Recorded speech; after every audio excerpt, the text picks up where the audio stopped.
I announce the start of the...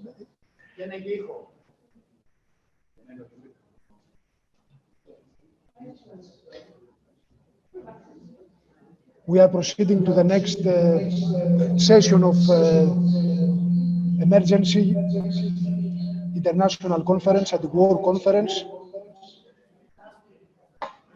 Now in the fourth session with a general line theme from Africa and the Middle East. I am very honored and glad to announce the start of this session after the very fruitful and important previous ones that we had until now. I am Ernesto Angelis from EEC, and I am the president of this, moderator of this session, together with Comrade Iosif Abramson, that I am very... Yes, I hear. Hello, my comrade Iosif. Also, as Comrade Armand, I met first time Comrade Iosif in 2003 in the demonstrations against the European presidency of this country, of Greece. So I want to introduce, to welcome, first of all, Comrade Latif Parker and Comrade Godfrey from South Africa and the Organization of Unity. And I give you the floor, Comrade Latif. You will speak first, or Gottfried, whatever you want. Okay. Okay, Comrade Latif. Hello, can you hear me? Of course, yes. Thank you very much. First, I want to take the opportunity to thank you for inviting me to make an intervention at this important conference. Hello, you can hear me? Hello. Yes, comrade, please continue.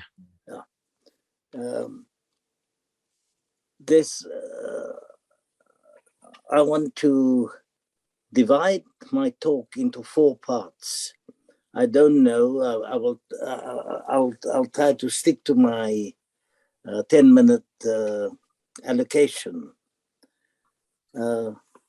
I want to firstly, the first part, I want to deal with the crisis of capitalism. The second part, I will deal with Africa.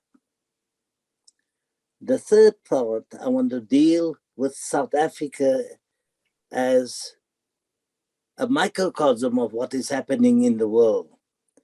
And in conclusion, I want to talk about the way forward. I don't know whether I will be able to say all the things I would like to say. Firstly, Marx said that capitalism came into being with its hands drenched in blood, and it continues to have blood on its hands. The United States, it's still the hegemonic power in the world, but it's a power in decline. If we do an analysis of the economy of the political economy of the United States, we can see how it has deteriorated in the last 20, 30 years. More so since the collapse of Lehman Brothers. The capitalism has not been able to resolve the problems of 2006, 2008 up till today. The situation in the United States has worsened we can look at the debt of the United States. The debt of the United States at this point in time is $30 trillion. The turnover of the dollar on the London stock market, the buying and the selling of the dollar daily is $5 trillion in order for the use of the dollars. It doesn't mean that the United States is bankrupt. The state has the debt. The debt is the debt of the state, which the population, the working class, will service the debt of the state. We have to look at the other side of the balance sheet and see what the bourgeoisie owns, the capitalist class. You look at the Bank of Mellon, New York, one bank that has, at this point in time, $41 trillion assets.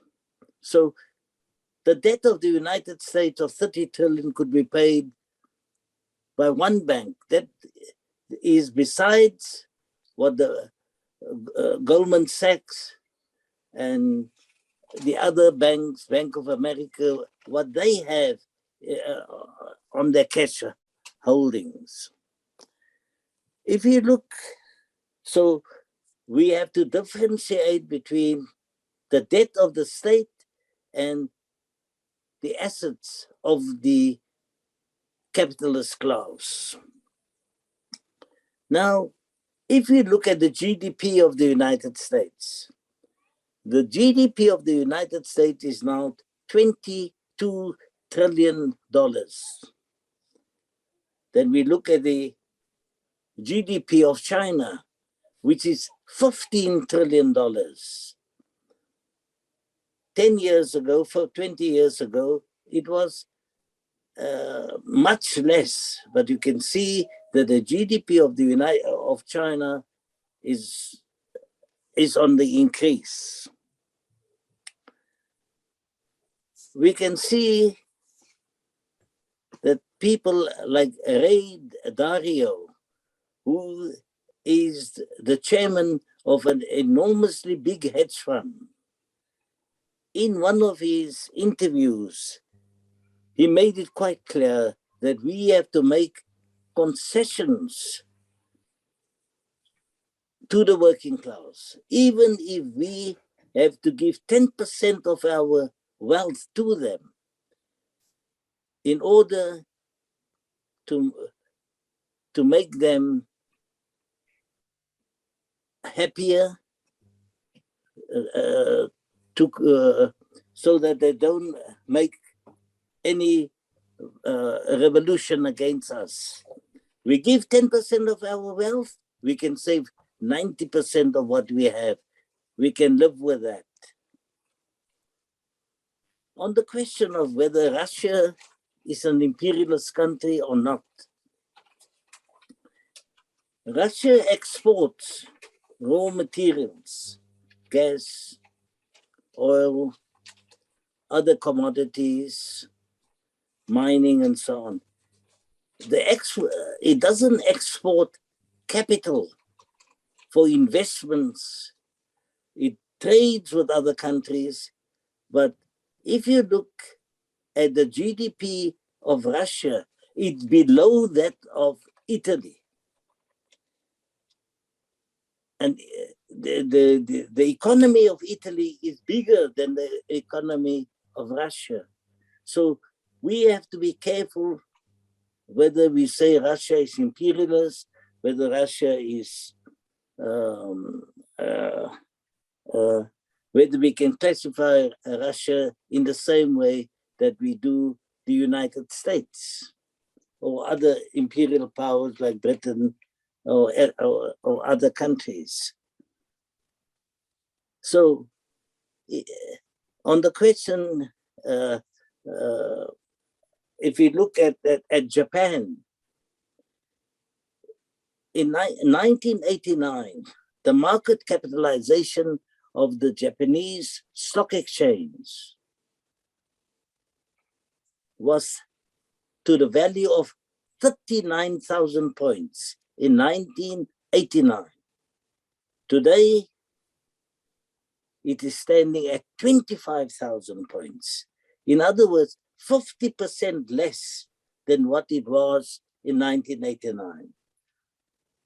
The Japanese has tried all sorts of things, making money available, throwing money from the helicopters to stimulate the economy. Up till today, it hasn't worked. You can see that the United States is embarking on similar policies, trying to stimulate the economy of the United States and so on. However, the United States is still the hegemonic power, but it's a power in decline. It's a power in decline.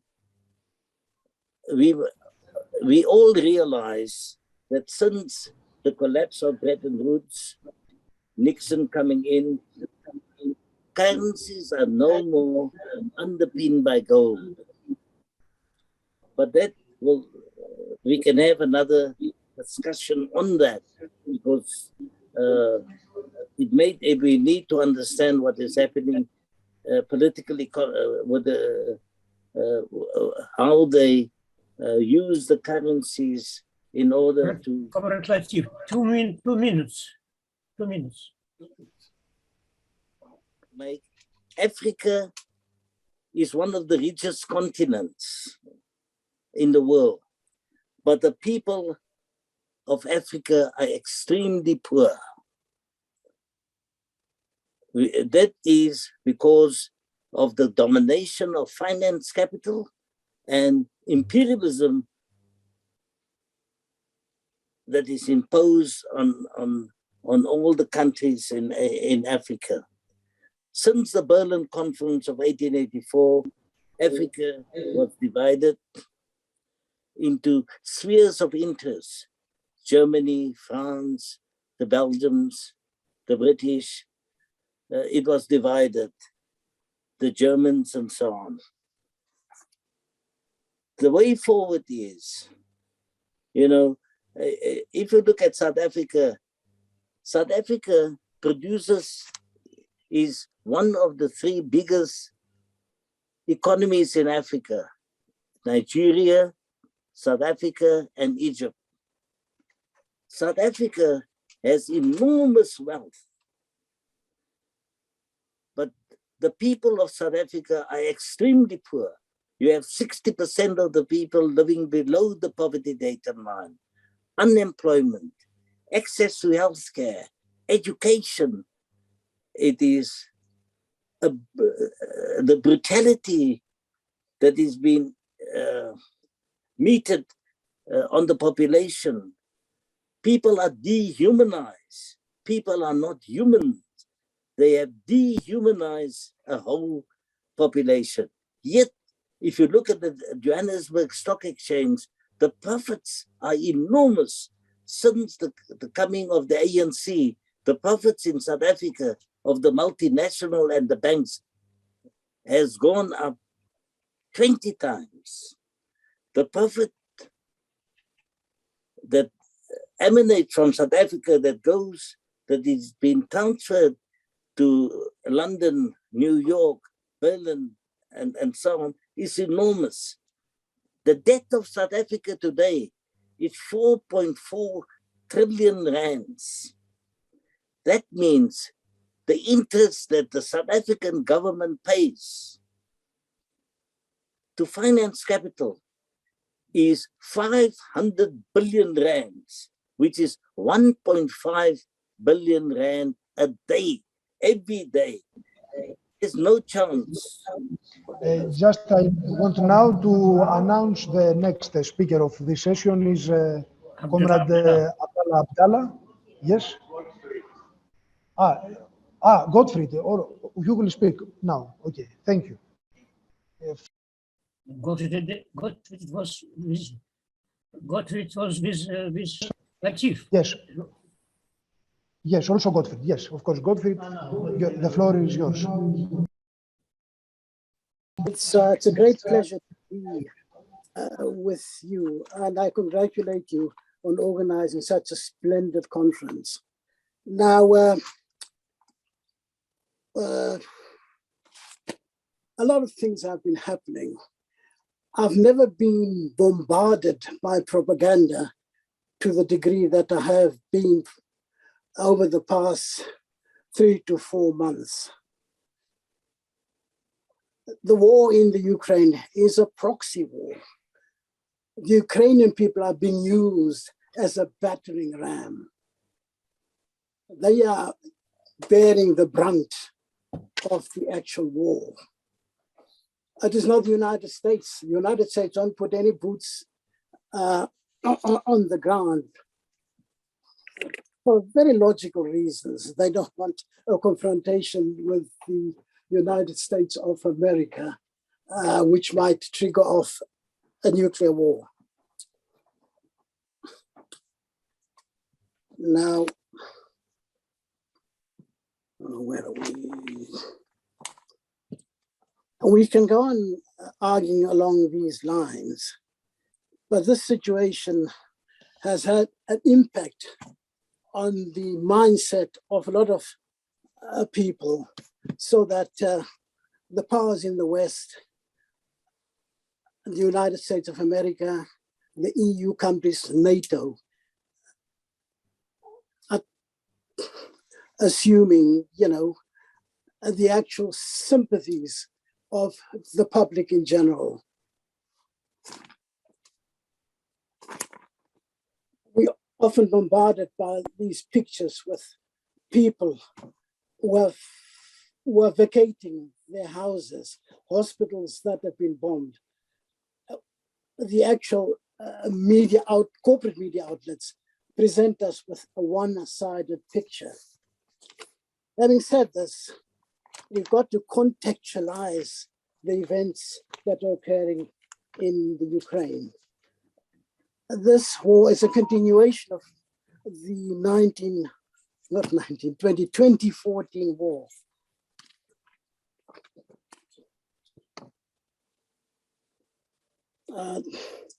Which was, again, spearheaded by the United States of America, which resulted in the coup and the color revolutions known as the Maidan Revolution that ousted President Viktor Yanukovsky.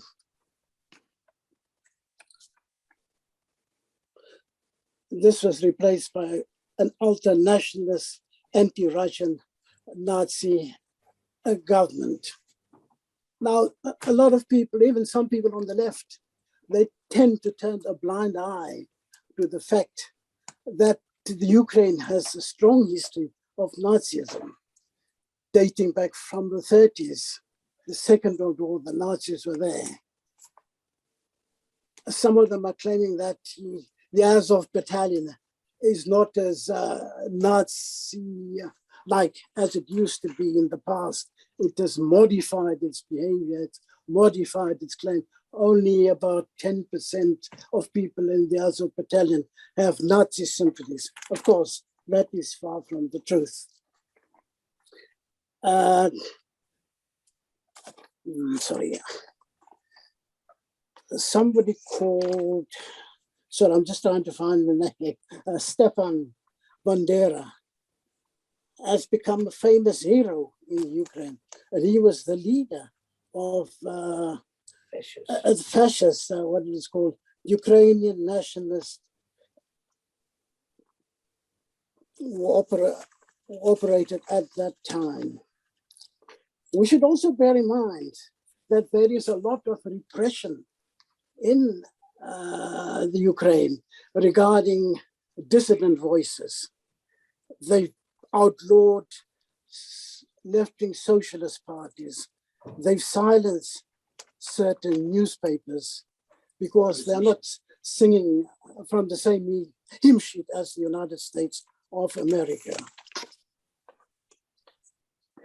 Now, with these two Minsk agreements, some of us will recall that Obama was reluctant initially to provide arms to the United States of America. However, Mr. Trump overturned all this and he supplied arms to the United States of America. To Ukraine.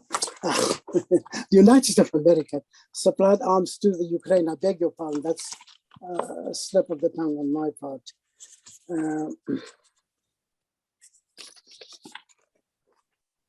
Now, in spite of all this propaganda, there have been some voices that have, managed to break through and be heard by the public.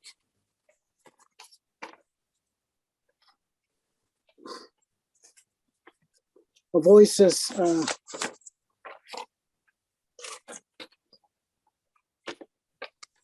from the gray zone, Consolidated News, independent journalists like Eva Bartlett from Canada, Patrick Lancaster from the United States of America, Alexandra Kirk, who's from Latin America.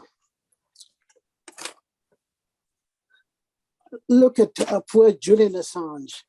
He's being persecuted and he's more likely to spend the rest of his life in the United States prison.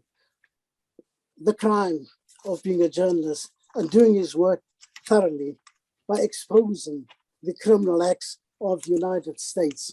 Actually, these acts have been carried out in various parts of the world, but as the saying goes, one picture is worth 1,000 words. The shots were taken at the right time and the pictures became made known worldwide. Now, countries in the global south, Mr. Zelensky has, of course, appealed to countries in the West. He's made speeches via Zoom, British Parliament, the United States. He's making a speech today to convince the revelers who are attending the pop concert, Glastonbury, in the United Kingdom. But as I was trying to say, as countries in the third world, according to the March 1922 resolution at the United Nations, I think, I'm just trying to get the statistics, 141 votes were in favor, 5 were against, 35 countries abstained. But a lot of these countries, take India, China, each have 1.4 billion people. That is, 2.8 billion people. This is a large proportion of the world population. Only about 20% of the people from the United States and Canada, Europe, Japan. That's a small, very, very small proportion compared to the people of the global south. Mr. Zelensky recently tried to persuade the leaders of the African Union to support its war against, to support the Ukraine against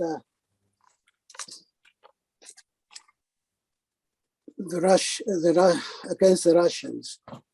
And my understanding is that out of the 54 African countries, only 4 countries attended the actual Zoom meeting.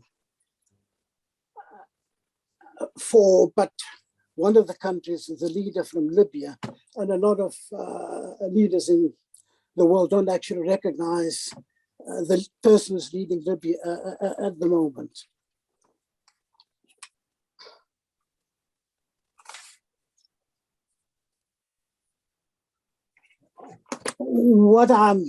To sum this up really, what is going on in the world at the moment is a reflection of the crisis of capitalism in the very broad framework.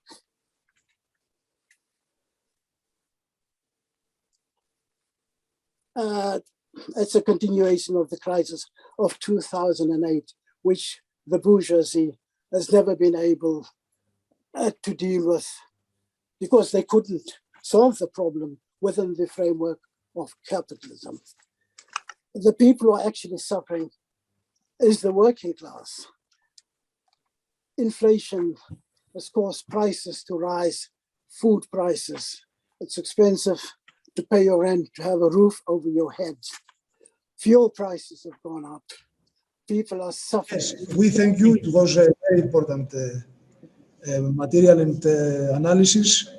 Revolutionary voice from South Africa, and we want now. I want to give the term to Comrade Hakan Öztürk from. It is from EHP, Turkey. Yes, you have. Yes, you take the floor, Comrade Hakan. Hakan Yoldaş, başlayabilirsiniz. Tamamdır.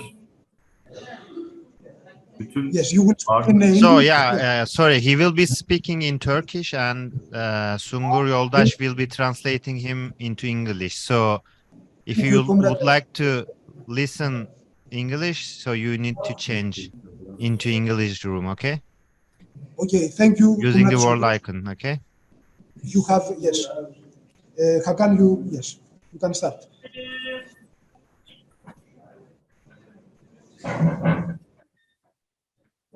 Bütün arkadaşlara, yoldaşlara merhaba diyorum.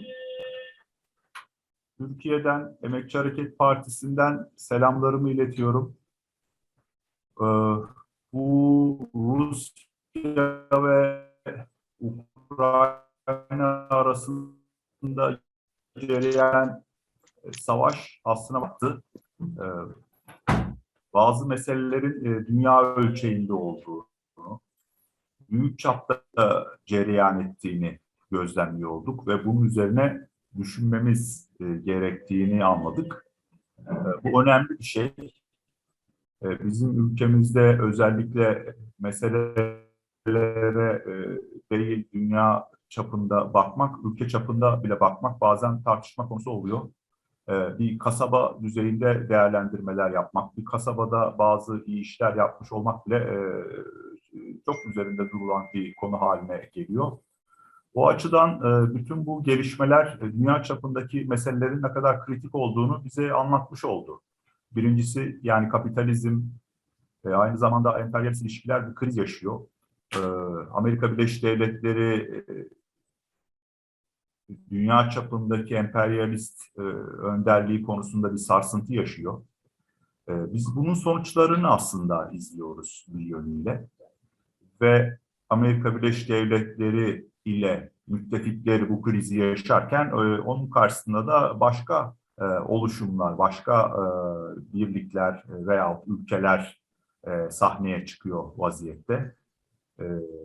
Bu normal olarak cereyan eden bir durum. Daha önceden de bu tür emperyalist liderlikler değişmişti dünya tarihinde.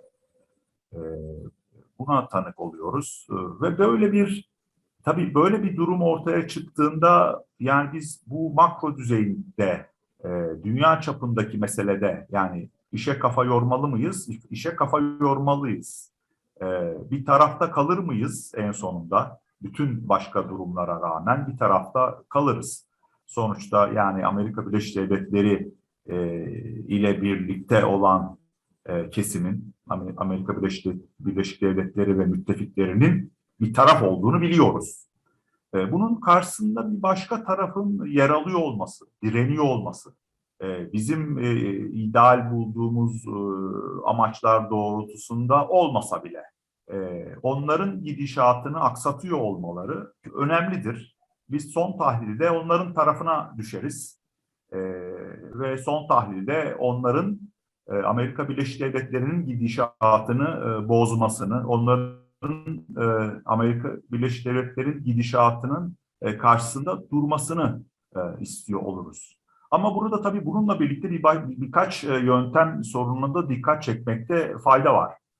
Sonuçta bu büyük devletler ve sosyalist olduğunu kolaylıkla söyleyemeyeceğimiz, Rusya bazında düşünürsek rahatlıkla kapitalist olduğunu söyleyebileceğimiz devletler bizim inisiyatif alanımızda, etki alanımızda değildir. Bu anlamıyla sosyalist mücadelesi verenler, işçi sınıfının mücadelesini verenler kendi inisiyatif alanına bakmalıdır. Yani biz şu ülke ileride şöyle bir şekilde bir muharebeyi ya da savaşı kazanacak, bu nesnel olarak bizim işimize yarar deyip sırtımızı sandalyeye yaslayıp bekleyemeyiz. Yani bunun rahatlığı içerisinde olamayız ya da böyle bir pasif konumda da olamayız. Bizim aktif konumumuz ise işçi sınıfının mücadelesi üzerinedir. Yani devletleri biz yönetmiyoruz. Rusya'yı biz yönetmiyoruz. Çin'i de biz yönetmiyoruz ama kendi ülkemizdeki proleter hareketi, işçi sınıf hareketini biz yönetiyor, yönlendiriyor, yön veriyor vaziyete gelebiliriz. Ekim devriminde olduğu gibi. Bizim konumuz budur. Yoksa Ekim devrimi sürecinde olduğu gibi Rusya'nın öyle mi yapacağı, böyle mi yapacağı, Rusya'nın savaşta başarılı olması, başarısız olması yani birinci dereceden bizim belirlediğimiz bir konu değildir. Yani orada da Bolşevikler kendi işlerine bakmışlardır. İşçi sınıfını örgütlemek yönünde bir çaba göstermişlerdir. Ben burada yani işçi sınıfının örgütlenmesi, mücadelesi konusuna yönelik dikkatimizi asla elden bırakmamamız gerektiğini söylemek istiyorum. Çünkü bizim öznemiz odur. Yani sosyalizmin asıl öznesi bizim etkide bulunabileceğimiz işçi sınıfıdır. Onlara sosyalizm konusunu anlatabiliriz. Onlara kendi ideallerimizi anlatabiliriz. Onlara özel mülkiyetin ilga edilmesi boyutunu anlatabiliriz ve anlatmalıyız. Yani özel mülkiyetin ilga edilmesi, her bir ülkede ilga edilmesi konusu üzerinden atlanamaz. Yani biz bunun dışında sadece ülkeler arasındaki savaşlar şöyle oluyor ya da böyle oluyor konusuna odaklanmış olamayız. Bizim odaklanacağımız konu her halükarda üretim ilişkilerini değiştirmektir. Bu açıdan özel mülkiyetin ilgasıdır. Bu yönde çabamızın ne düzeyde olduğuna bütün dikkatimizi yoğunlaştırıyor olmalıyız. O açılardan böyle bir metodik boyuta dikkat etmekte çok büyük yarar var. Biz de kendi ülkemizde bir düzeyde bu işi nesnel olarak değerlendirdiğimizde yani bu işin nereye varacağını değerlendirebiliriz, nereye varacağını analiz ediyor olabiliriz ama kendi ülkemizdeki işçi sınıfının mücadelesi yönünde bir çaba sarf ediyoruz. Bu konuda ilerleme kaydetmeye çalışıyoruz. Çünkü Rusya'nın ordularını yöneten biz değiliz. Bize kimse Rusya'nın ordusu şöyle mi yapsın, böyle mi yapsın diye sormuyor ve bize bu soruluyormuş gibi bir ruh haline de girmemeliyiz. Tabii bir açıdan da Putin'in bu şekilde sahneye çıkması ve Lenin'i kötülemesi, zamanında uluslara fazla alan tanıdığı yönünde. Lenin'in de aslına bakarsanız Putin aracılığıyla, yani Putin'in kötülemesi aracılığıyla bu uluslar meselesi konusunda çok isabetli bir tutum almış olduğunu gösterdi bize. Hakikaten özgürlükçü, ulusların kendi kaderini tayin hakkı prensibini işleten bir önder olduğunu bir dil Putin'in ağzından da duymuş olduk. Onun memnuniyetsizliğiyle duymuş olduk. O açıdan bir sosyalizme doğru ilerlemede elbette ki bu boyut da, yani ulusların kendi kaderini tayin hakkı boyutu da çok önemlidir. Ve bunları gözeten bir hattan gidiyor olmalıyız. Yani mesela Ekim devriminde de yani bu konunun ihmal edildiği bir zaman olmadı. Bu konunun üzerinde özellikle duruldu. O açıdan şunu da belirtmiş olayım. Yani burada bu toplantıyı organize eden, bu konferansı organize eden arkadaşlara çok teşekkür ediyorum. Bu bizim alternatif arayışımızda önemli bir adımdır. Yani biz büyük ülkelerin şöyle ya da böyle yapıyor olmasının sadece peşine takılıyor olamayız. Biz sadece kendi devrimci internasyonel ilişkilerimizin peşine takılabiliriz. Onun içinde bulunabiliriz. Onun kararlarına uyuyor olabiliriz. Ama bunu da yüksek bir nitelikle yaratıyor olmalıyız. Yani bizim peşine düşeceğimiz yani karar merci hakikaten uluslararası büyük toplantılardır, internasyoneldir. O açıdan internasyonel ilişkiyi herhangi bir tür başka ilişkiyle karıştırmamak lazım. Bu titizlikle kurulması gereken bir ilişki biçimidir. Zaten hatırlarsanız yani herkes bilir ki Ekim devrimi sürecinde de Lenin kendisinin internasyonel olduğunu iddia eden yapıyı bile eleştirmiştir. Kendi farklılıklarını, o internasyonelden farklılıklarını ortaya koymuştur. O yüzden internasyonel ilişkiler titizlikle üzerinde durulması gereken bir boyuttur. Bunu da söylemiş olarak ben değerlendirmemi, konuşmamı sonlandırmış olayım. Biz burada işçi sınıfı mücadelesine Türkiye'de devam ediyoruz diğer yoldaşlarımızla birlikte. Buna da aynı kararlılıkla devam edeceğiz ama dünya dengelerinin nereye gittiğini de okumaya, anlamaya, buna göre tavır almaya çalışacağız. Ve buna bağlı olarak da Amerika Birleşik Devletleri'nin gidişatını aksatan her şeyin olumlu olduğunu düşünüyor olabiliriz. Türkiye'de devrimci mücadeleye devam ederek ve diğer ülkelerdeki devrimci yoldaşlarımızla ilişki kurmaya devam ederek mücadelemizi yükseltelim diyorum.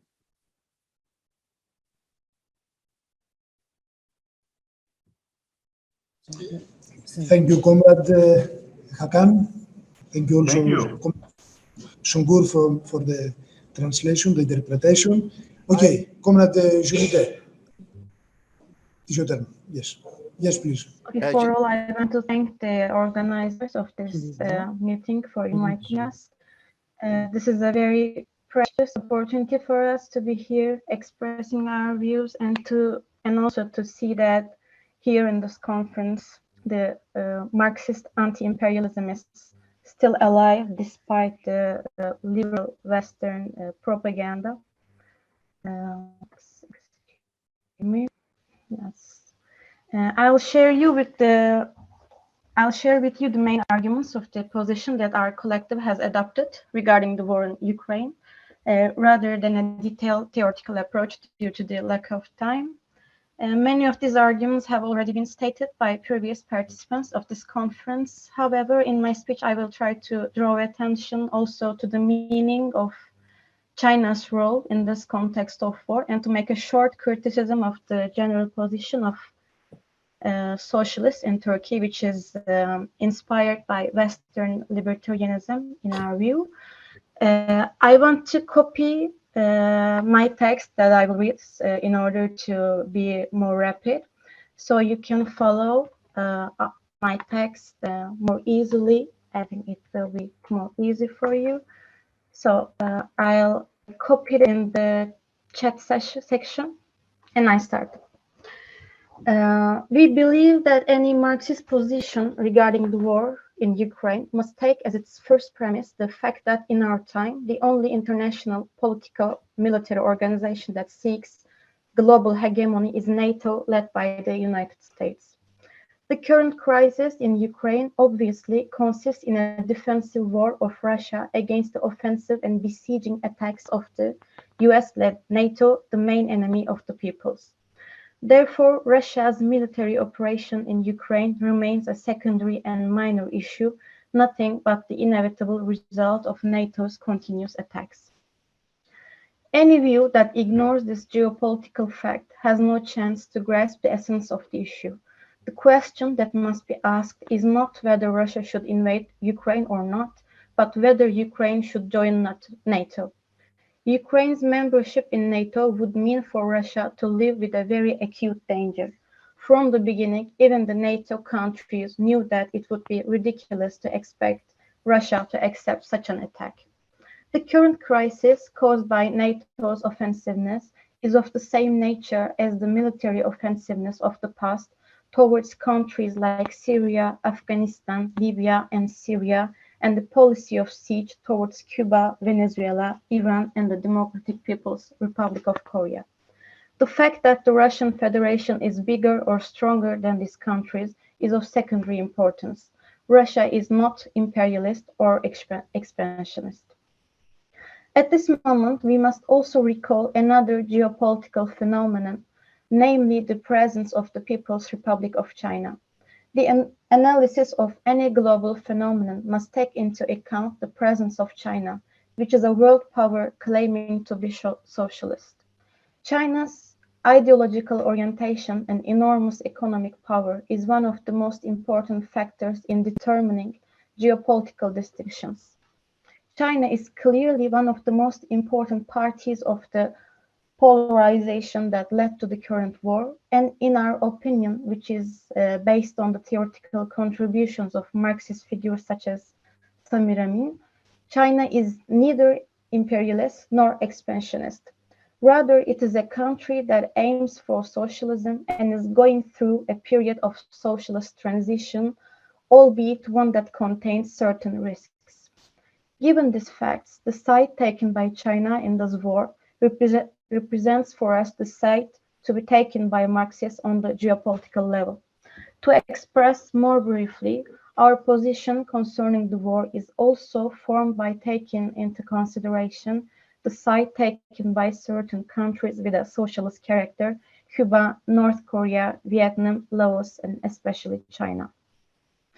In our reckoning, China, whose certain socialist characteristics cannot be ignored, even if it does not fit very well with our classical conception of socialism of the 20th century, will continue to play increasingly important and decisive roles in global political and military polarizations. China, being able to compete successfully with Western capitalist civilization in the economic and technological fields, will dominate the tendencies of some countries to take sides in global polarizations in the medium term, and in this sense, it plays a positive role. The current polarization leads some countries to take sides between capitalism and socialism because of the presence and support of China, but also because Western capitalists label these countries as socialists. It is quite possible that the reactionary government of Russia, quite weak without the support of China, will be caught up in such a trend. Therefore, today, socialism in Russia should not be considered as a pure nostalgia, but as a real possibility. On the other hand, the reserved approach of Russian Marxists against Russian state is the sign of a healthy independence, and it is ultimately legitimate in our view, as long as they do not take side of the Western imperialists. During the years of US occupation of Iraq, the motto of many socialist organizations in Turkey was neither Sam nor Saddam. Socialists supposedly refused to side with any reactionary power. Today's slogan, neither NATO nor Russia, is of the same nature and means taking a less antagonistic or hostile approach to NATO than necessary. Refusing to adopt such an impartial and impolitical approach does not mean being pro-Saddam then or pro-Putin now. Turkey, despite some minor tensions, is an active member of NATO, and this commitment to NATO is what determines the country's place in geopolitical issues. To this factor should be added the counter-revolutionary character of the Turkish government in dealing with internal and external issues. We feel obliged to emphasize the following ideological distinction, which is once again evident in this context of war. We must give no credence to the Western leftism that claims that the West represents the universal values of humanity and the achievements of the working class, while the rest of the world is in a pre-modern and authoritarian stage. Our side is not the same as those who perform their leftism within the boundaries of Western values, shouting the illusory libertarian slogans of democracy. To conclude, those who adopt approaches based on abstract notions of rights and law and on abstract principles such as the rejection of occupation of any country under any circumstance have once again proved to be mere tools in the hands of those who have concrete power. We should not content ourselves with revealing the hypocrisy of those employing these abstract principles and notions, but we should adopt an approach other than those based on these misleading principles and notions. That was all my discourse. Thank you all for listening. Thank you. Thank you, Comrade Julid. I want now to give the floor to Comrade Abdallah and then Kamel Ghabrawi. Yes, thank you a lot, Comrade Julit, for your contribution. Now the speech is for Comrade Abdallah, if he Thank you. from Lebanon he hears. Yes. Okay. Dear comrades, imperialist contradictions are at the forefront of the international scene these days. Nothing indicates it will subside anytime soon. Against the background of the global crisis of the globalized capital system, this contradiction will become more and more aggravated and spread at the global level. It's clear that the loss of the hegemony of US imperialism on the world level is pushing it in its rush towards more aggressiveness, toward other imperialist poles, and above all, towards more criminal hostility towards rebellious independent states. The imperialist contradictions that are being expressed in Europe at the present time remind us all capitalism is on the brink of a world war for the third time.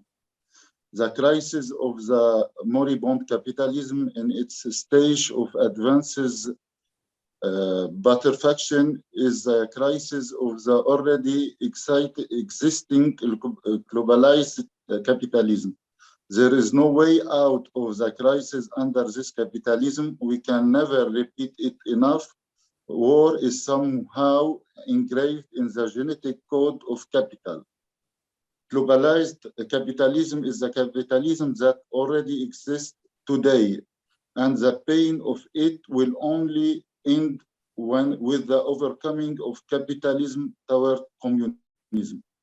Only through the stubborn struggle of class against class in the imperialist centers can and must put an end to the barbarism of this imperialist war.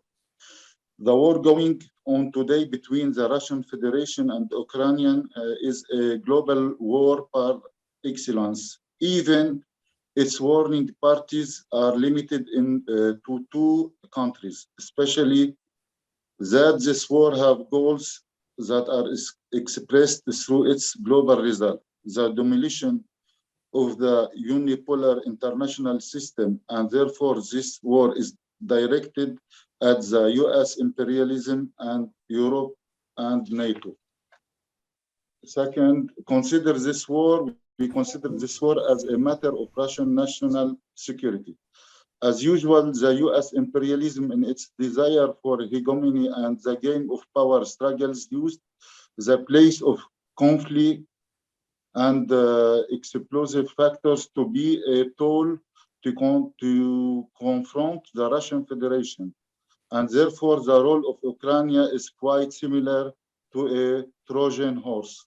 As communists, we condemn any war against the interest of the peoples.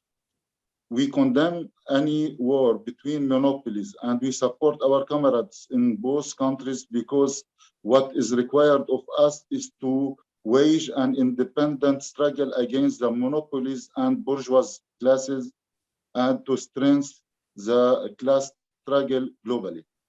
The inability of the national bourgeoisie represented by Nasser project to accomplish the task of the national democratic national stage and its defeat against the Zionist entity are after its transformation into a backward and comprador bourgeoisie in the era of monopoly imperialism contributed to pushing the Arab reaction represented by the Saudi Arabia and the United Arab Emirates to play a prominent role in the political scene after the emergence of the role of oil and its complete dependence on the global capitalism, and thus their element in the tranche of the counter-revolution hostile to the ambition and aspiration of our people for liberation and socialism. The best theory of revolution is that which springs from revolutionary actions. Charting the path of justice and liberation was not and will not be easy in our Arabic region, because this spontaneous revolutionary path initiated by the popular classes, which began in Tunisia and falsely called the Arab Spring, was defeated by the prevailing political and social system as it controls the joints of the state of Arabic states, especially its military and security forces. The deep state sacrificed its head in the example of Egyptian, Tunisian, Sudanese model in order to save itself and to preserve its pillars through the support of the centers of imperialist countries and the reactionary Muslim Brotherhood movement. Thus, we will summarize the revolutionary crisis of the popular classes in the absence of a revolutionary strategy and a revolutionary tool. The Zionist presence in Palestine is one of the last issues of colonialism. The imperialists, including the American and British, initially armed the Zionists in Europe and transferred them to Palestine, where they carried out armed operations and massacres against the Palestinian people to push them to flee in fear. The essence of the struggle of the Palestinian people is to liberate their Arabic land from the oppression of Zionism. Displacement on killing of the Zionist identity through the dismantling of this racist colonial identity and the return of all refugees. This is the scenario for the liberation of Palestine and the liberation of the progressive Jewish from Zionist identity. The Oslo Accord gave legitimacy to the occupation, of course, with a reactionary Arab alliance that seek to establish a false legitimacy for the identity through its alleged state of Israel based on US imperialist pressures. According the Palestinian leftist forces, or what we will exist after, must openly and clearly reject the Oslo Accord and its results and consider this stage as a stage of national socialist liberation. The struggle for the liberation of prisoners in the Zionism prisons and in the oppressive Arabic regime and in the imperialist states is a core of the text of any communist movement that consider itself revolutionary. But as Arabian Sukur, Arabian Red Rescue, we differentiate between two kinds of prisoners: the progressive one, the progressive prisoner, and the reactionary prisoner. So we only defend the democratic, the communist, and the progressive prisoner. By the way, I want to speak two sentences about the situation about our comrade George Ibrahim Abdallah in the French imperialist prison. From 38 years, he's in French prisons, and he's sentenced to death in a direct way, not by bullets, but by time. And to finish, as our comrade George Abdallah say, victory or victory, and thank you. Thank you, Comrade Abdallah, also for the salute from George Abdallah in the end, and for all your contribution. And I want now to give the floor to Comrade Kamel Badawi from Algeria. Yes, you will speak in English? Non, comme je l'ai dit, je vais intervenir en français. Okay, comrade, one comrade that will translate from France. Oui. Yes, in English. What is?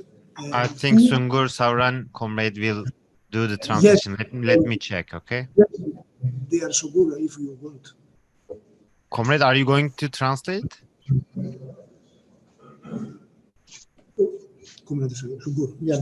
Okay, thank you. Thank you. Yes, you can start, Ernesto. D'accord, merci. Je m'excuse par avance d'abord pour la caméra qui ne fonctionne pas. Donc, je vais intervenir sans que vous me voyez.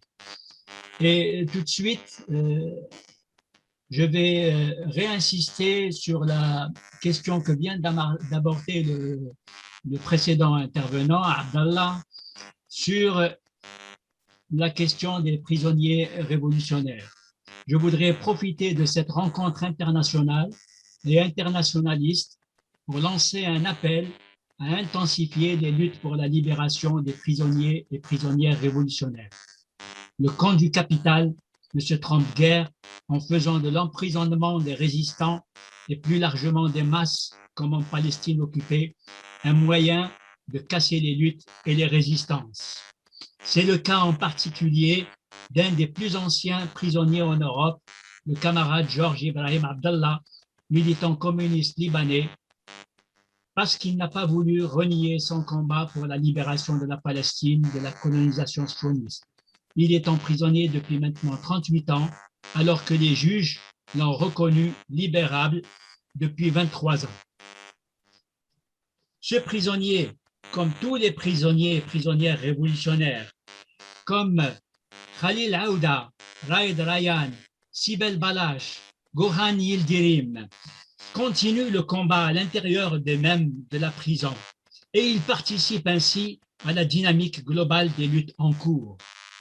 Alors, camarades, profitons de cette rencontre pour s'organiser et participer au rendez-vous en octobre prochain en France devant la prison de Lannemezan où il est incarcéré, Georges Ibrahim Abdallah. Ce rendez-vous est organisé par la campagne unitaire pour la libération de Georges Ibrahim Abdallah et pour que le cri soit plus fort pour sa libération ne devienne insupportable aux oreilles de la justice du capital et du sionisme et de l'impérialisme. Bien, maintenant, je vais aborder le sujet de la rencontre, à savoir la guerre sur le territoire de l'Ukraine. Un premier point me paraît important. Il s'agit des mots pour qualifier cette guerre. Et ces mots font partie de la lutte des idées et donc de la lutte des classes. La guerre de l'information est partie intégrante de la guerre.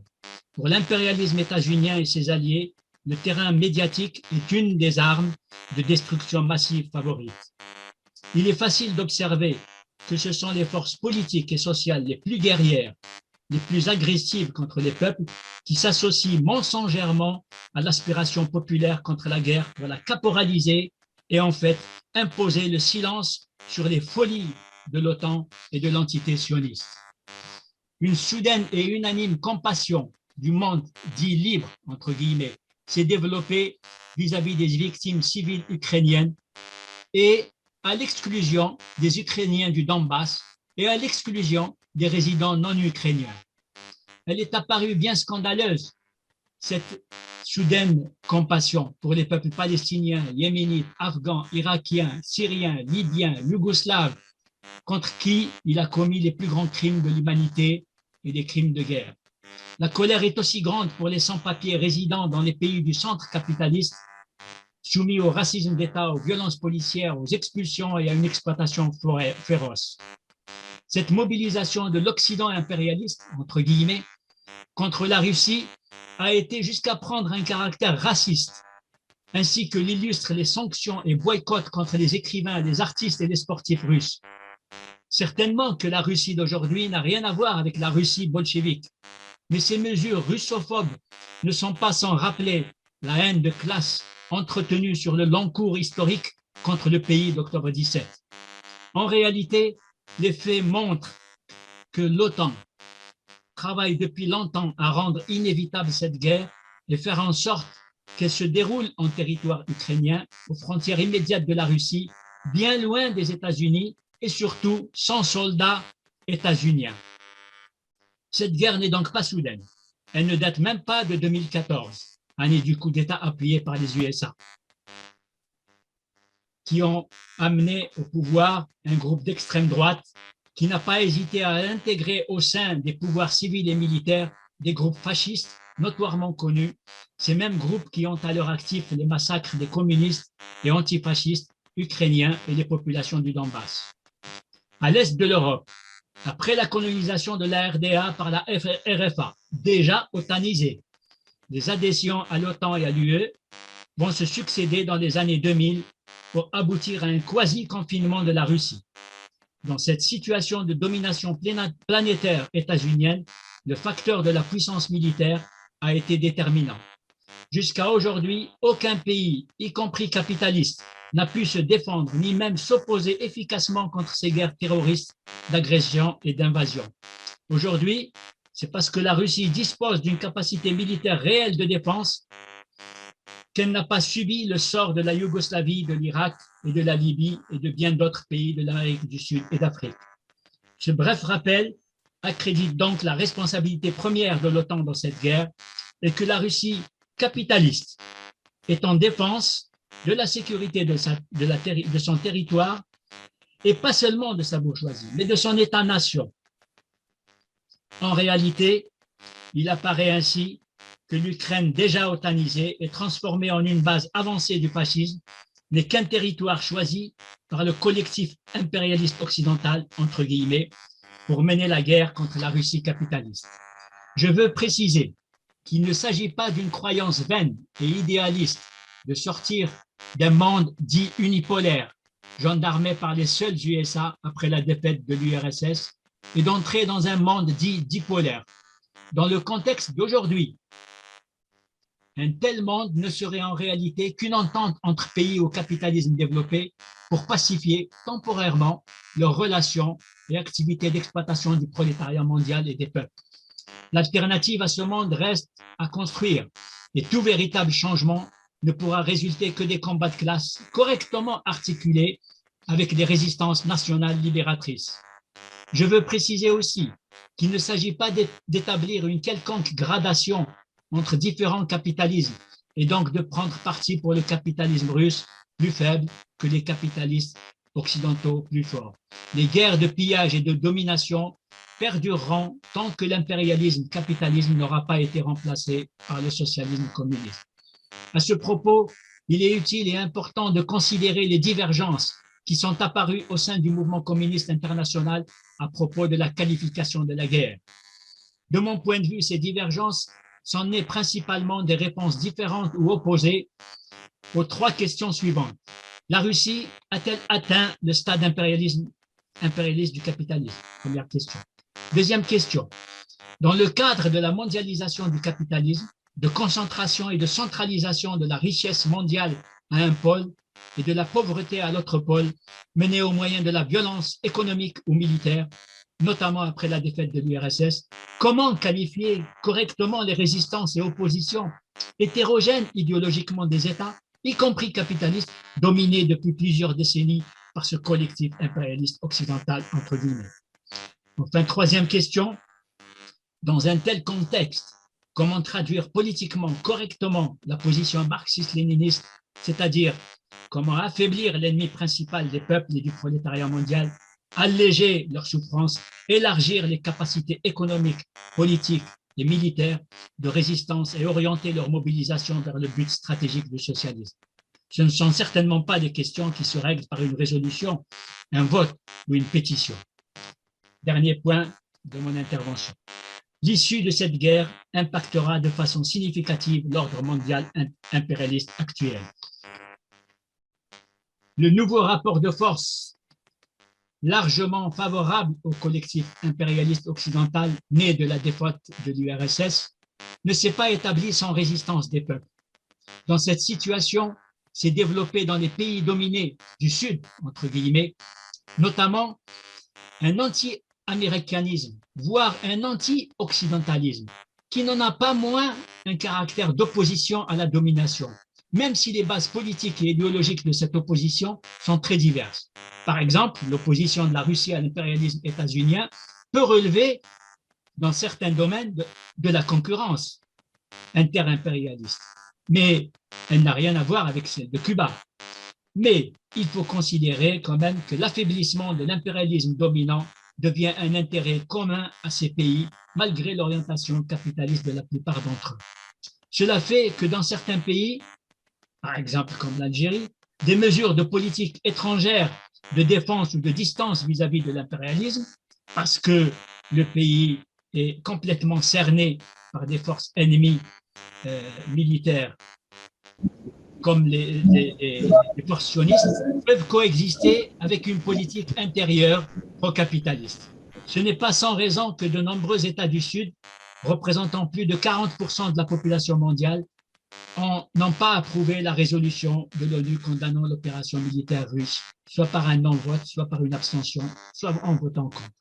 Dans tous les cas, aux yeux des peuples et du prolétariat, il apparaît certain qu'une victoire de l'impérialisme collectif américano-européen dans cette confrontation militaire et économique non seulement fera perdurer l'impérialisme régnant, mais autorisera une violence plus grande contre les peuples. Et les préparatifs d'une telle violence ont déjà été lancés avec les décisions d'élargissement de l'OTAN aux pays scandinaves et la relance du militarisme allemand et du militarisme japonais. Aussi, et comme l'ont montré notamment les guerres d'invasion et d'agression de l'Irak et de la Libye, ou encore la colonisation sioniste de la Palestine, une position du type ni la Russie, ni les USA ne sera au final qu'un alignement derrière le collectif impérialiste occidental. Comme il reste vrai que tous les antifascistes de par le monde, dont les communistes révolutionnaires, ne peuvent qu'approuver la défaite des fascistes en Ukraine, soutenue activement et publiquement par l'OTAN et l'Union européenne. Solidarité donc avec toutes les victimes de guerre, y compris aux victimes oubliées du Donbass. Solidarité avec les peuples en lutte contre l'impérialisme, le sionisme et les régimes réactionnaires arabes. À bas l'OTAN et ses guerres impérialistes. Merci pour votre attention.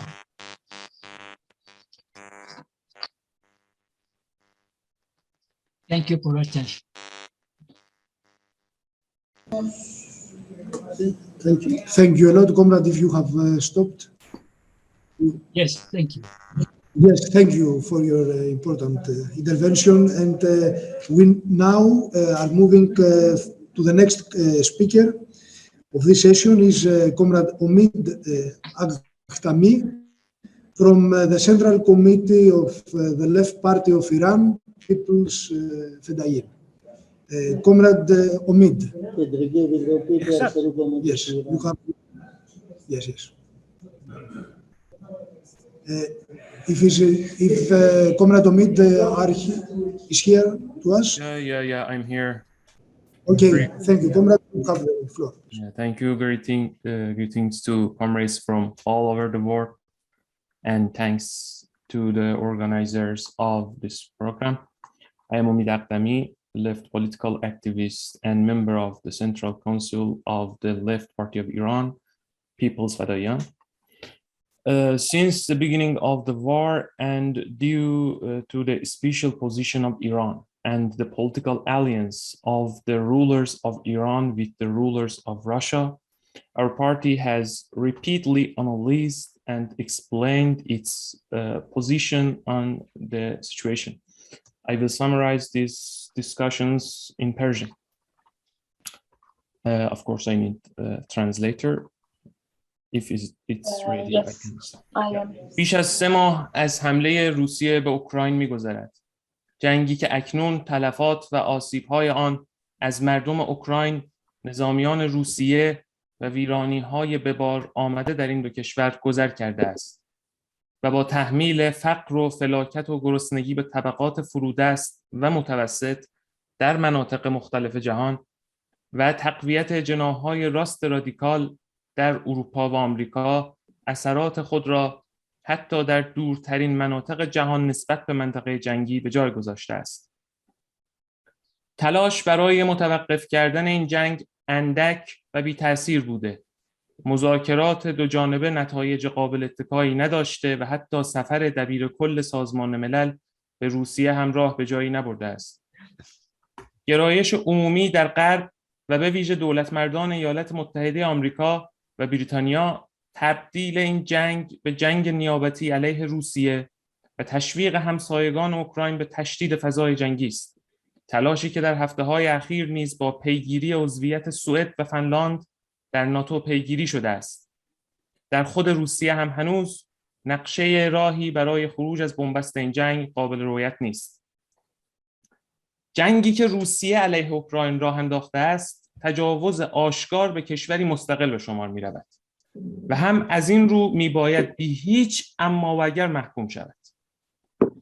در عین توجه به روندهای منفی و تحریک‌آمیز پیش از جنگ در زمینه گسترش ناتو و توسعه غرب و آمریکا در سمت شرق اروپا، در عین توجه به عملکرد هیئت حاکمه اوکراین، رفتارهای غیر دموکراتیک دولت زلنسکی نسبت به مخالفین و چپ‌ستیزی‌های آن و همچنین فشار و سرکوب و کشتار دولت اوکراین در منطقه دونباس، ما جنگ جاری را اجتناب ناپذیر نمی‌دانیم و حمله نظامی روسیه به اوکراین را محکوم می‌دانیم. در این حال تصریح می‌کنیم که روسیه تنها مانع پایان جنگ نیست. هیئت‌های حاکمه آمریکا و روسیه، محموله‌های سلاح‌های پیشرفته ارسالی از اروپا، نیروهای شبه نظامی مزدور حاضر در میدان جنگ و پیشبرد سیاست تحریم علیه روسیه موانع پایان جنگی هستند که قربانیان آن نه جنگ طلبان که مردم و زحمتکشان دو کشور روسیه و اوکراین و طبقات متوسط و فرودست در اقصا نقاط جهانند. جنگ در اوکراین نه جنگ میان دیکتاتوری و دموکراسی و نه جنگ میان سرمایه‌داری و سوسیالیسم است. جنگ اوکراین جنگ نیابتی برای منافع ابرقدرت هاست. اوکراین در این درگیری نه طرف جنگ که میدان جنگ میان آمریکا و روسیه در ادامه تعارض منافع میان شرق و غرب است. در فضای برآمده از این تعارض منافع مردم ایران نیز در جایگاه قربانی قرار دارند. تشدید تحریم‌های قهری و یکجانبه آمریکا علیه ایران، به ویژه در دوران ترامپ، در پیوند با فساد ساختاری و سوء مدیریت حاکمان جمهوری اسلامی، فقر و فلاکتی بی سابقه را بر مردم ایران تحمیل کرد. در یک دوره زمانی 5 ساله طبقه متوسط ایران بیش از پیش پرولتریزه شد و طبقه کارگر ایران علی‌رغم مبارزه و مقاومت بی‌بدیلش شدیدترین سطوح فقر اقتصادی را تجربه کرد. قربانی کشمکش میان شرق و غرب و اتخاذ سیاست‌های ناعاقلانه توسط جمهوری اسلامی حاکم بر ایران در این کشمکش مردم ایرانند که فشارهای حاصل از تحریم را در کمبود مواد غذایی، دارو، کمبود امکانات بهداشتی و درمانی، تضعیف صنعت و نابودی محیط زیست تجربه می‌کنند. جمهوری اسلامی حاکم بر ایران با ترجیح حفظ قدرت و تداوم حکومت بر آسایش و رفاه عمومی و تحمیل اراده خود بر مردم و با تبعیت از برنامه‌های نئولیبرال اقتصادی، سیاست‌های اقتصادی را اتخاذ می‌کند که هزینه بحران‌ها تنها بر دوش مردم باشد. افزایش تورم، افزایش بیکاری و فقر فلاکت فراگیر تنها بخشی از آسیب‌های این سیاستند. در سوی دیگر ماجرا مخالفان و معترضان نسبت به سیاست‌ها به ویژه در میان فعالان کارگری و چپ با شدیدترین اشکال سرکوب امنیتی و فشار مواجهند. در ماه‌های اخیر ده‌ها نفر از فعالان کارگری، فعالان حقوق معلمان و دانشجویان چپگرا و معترض در همین راستا بازداشت شدند و صدها نفر از معترضین به وضعیت تهدید شده و تحت فشار قرار گرفتند. در چنین شرایطی بیش از هر زمانی ضرورت وجود چپ قوی و متشکل جهت ایفای نقش مؤثر در تحولات جاری جهان احساس می شود.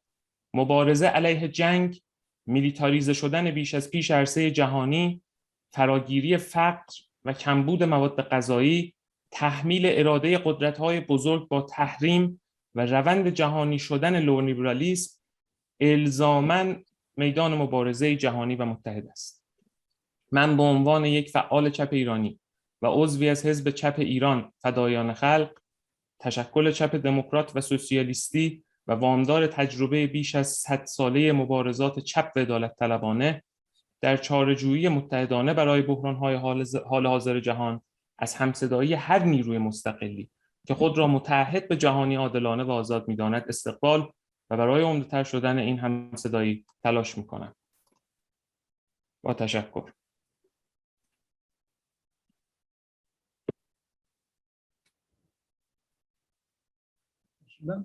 Okay, thank you, Conrad, Thank you for listening. for your contribution.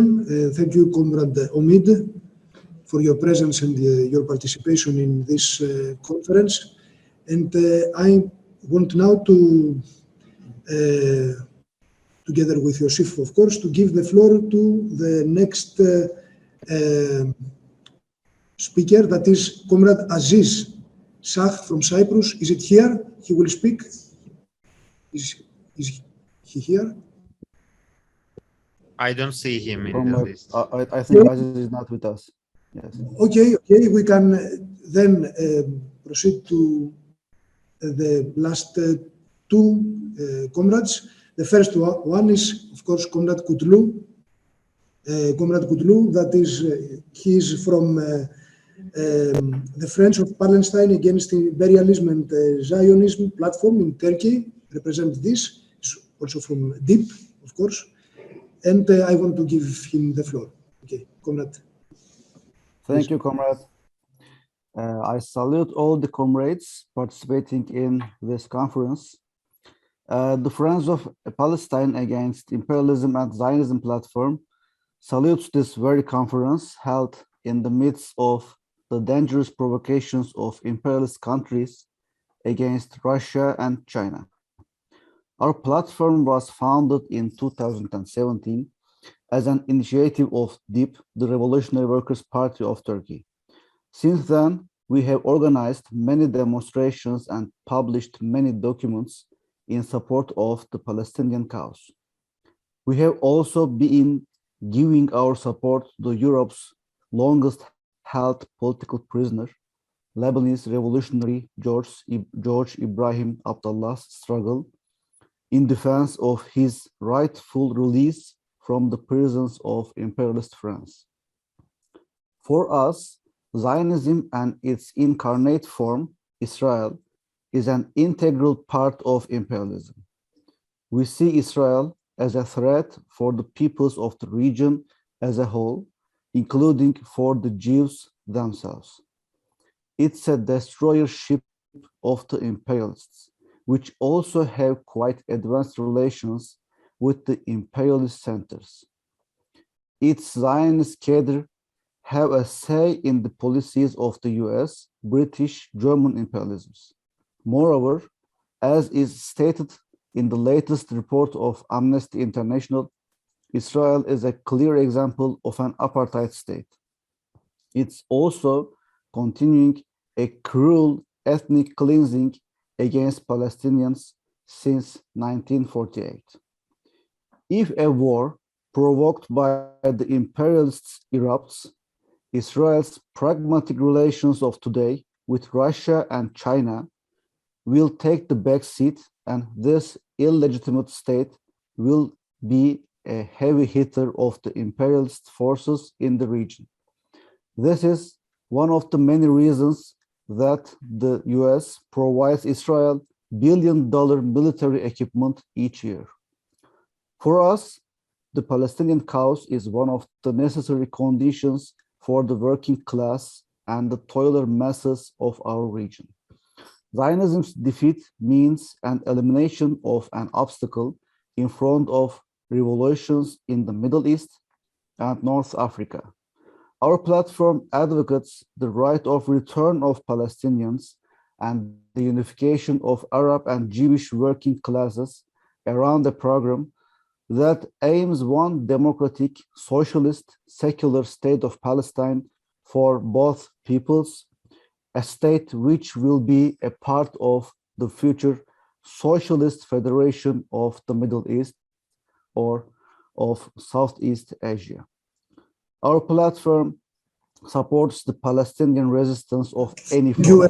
We support the armed resistance as well as the boycott, divestment, and sanctions BDS movement, which has the potential to unsettle the Zionist entity today.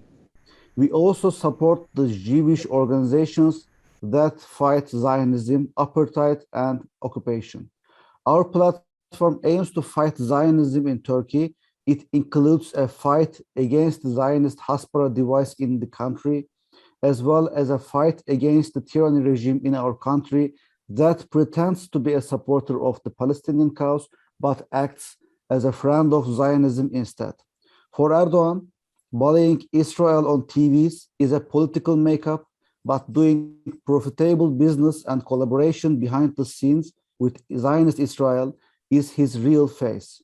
Today, the tyranny regime has made a stride for a collaboration with Zionist Israel in stealing the natural gas reserves of Palestinians. We will do our best to stop this thievery, which is also an imperialist plan to reduce the amount of Europe's dependency to Russian natural gas reserves, and so to fight against Russia with lower costs. Comrades, we have been witnessing here for 2 days a conference on which the sun never sets. We believe such an internationalist perspective and collective action will lead us to victory against imperialism and Zionism. Let's move forward and smash all forms of abasement together. Forward for the world socialist revolution. Thank you. Thank you, Conrad Cutler. I want to give immediately the floor to the next speaker. It is Conrad Cutler Tangilmaz from Revolutionary Marxism, the theoretical magazine. Journal. Conrad Cutler, yes. Okay. Thank you, Ernesto. As the editorial board of the Devrimci Marxism and Revolutionary Marxism journals, we sent our comradely greetings to the conference on the war in Ukraine, jointly organized by the Christian Rakovsky Balkan Socialist Center, the RedMed Web Network, Revolutionary Workers' Party of Turkey, and Workers' Revolutionary Party of Greece. First point, we want to sum up on the character of the ongoing war in Ukraine. The North Atlantic Treaty Organization was founded in 1949 as an anti-communist political and military alliance under the leadership of the United States. As an organization in the service of imperialism, NATO's chief goal is to suppress communist and progressive forces across the world by using all means necessary. In short, NATO is the headquarters of the pro-imperialist, anti-communist, and anti-democratic forces. Before the 1990s, NATO presented the existence of the Eastern Bloc as its reason of existence. Following the Eastern Bloc's demise, however, instead of dissolving itself, NATO has implemented an aggressive strategy of expansion in Eastern Europe, the Balkans, and the Caucasus. The main purpose of this aggressive expansion is to maintain a tight imperialist control over Eurasia as a whole. Such imperialist domination requires the prevention of the re-emergence of a revolutionary wave in the region, like the one that happened after the October Revolution of 1917. It also requires the weakening and, if necessary, overthrowing all bourgeois regimes that seek relative geopolitical autonomy from imperialism, such as the current Putin regime in Russia. In addition to these common goals of American and European imperialisms, the US has also deliberately used the NATO expansion to keep the European imperialism in a subordinate position, militarily dependent on the US. The current war in Ukraine is a direct consequence of the NATO expansion. The agenda of Ukraine's NATO membership has been the chief reason triggering the Russian military to Ukraine. A possible membership of Ukraine means the installation of nuclear arms nearby key Russian cities. This is the chief reason of the current war, according to our view. NATO is using the neoliberal and reactionary Zelensky government as a pawn against Russia. With the backing of NATO, Zelensky regime has given Nazi banderist forces privileged access to and partial control of key positions in the Ukrainian army and the state.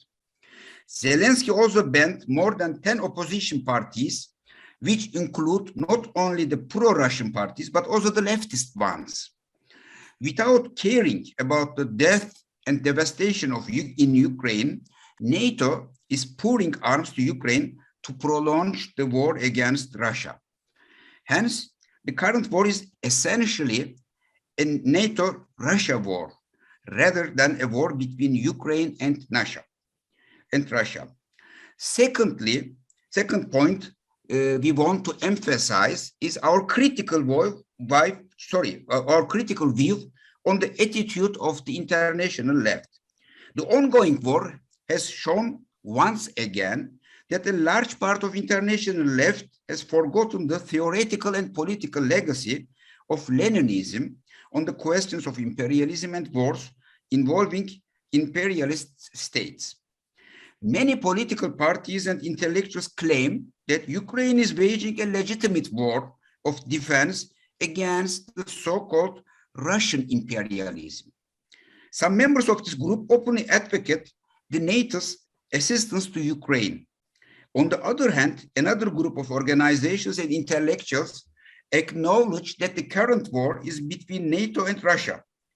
However, instead of campaigning for the defeat of NATO as the imperialist aggressor, they claim that Russia is also an imperialist power, and the international left should oppose NATO and Russia equally. This position is untenable because Russian capitalism is underdeveloped and peripheral compared to North American, European, and Japanese capitalisms. Based on these considerations, our third point is, as the revolutionary parties and organizations, as well as intellectuals defending the Leninist theory of and stance against imperialism and wars involving imperialists, we should raise the banner of the defeat of NATO as the most concrete and immediate policy regarding the ongoing war in Ukraine. We firmly believe that this international conference will serve this purpose and contribute to the returning of anti-imperialism to the front and center of the international left in the years to come. With comradely greetings, thanks a lot to the audience, organizers, and contributors of this conference. Thank you, Comrade Kurtar. Thank you. And all the comrades from the Revolutionary Marxism,